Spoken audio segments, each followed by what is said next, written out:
He held the coats of the men who murdered the first Christian martyr, and he smiled. His name was Saul of Tarsus, trained under the greatest rabbi of his generation, fluent in 4 languages, a Pharisee of Pharisees, and the most dangerous enemy the early church had ever seen. He didn't just disagree with the followers of Jesus. He hunted them.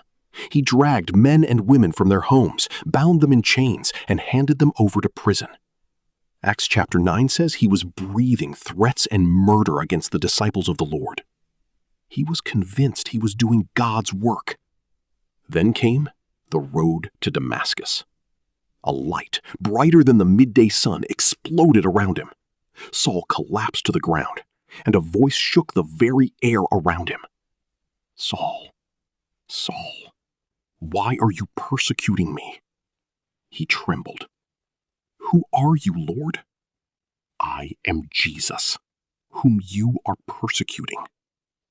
3 days, blind, without food, without water, the most confident man in Jerusalem, sitting in darkness, dismantling everything he thought he knew.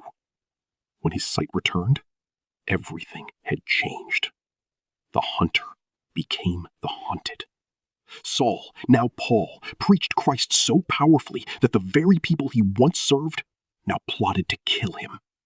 He was lowered over a city wall in a basket just to survive the night. And that was only the beginning. He was beaten with rods 3 times, whipped 39 lashes 5 separate times, shipwrecked, stoned and left for dead, imprisoned, hungry, exhausted.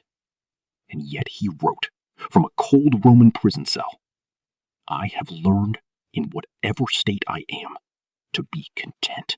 He planted churches across Asia, Greece, and Rome. He wrote nearly half of the New Testament.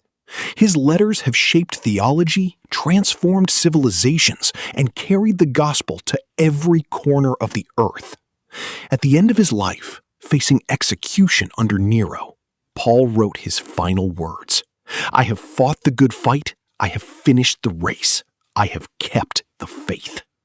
The man who once destroyed the church died building it, and the voice that stopped him on that dusty road never let him go. If you believe God will not let you go astray, comment an amen.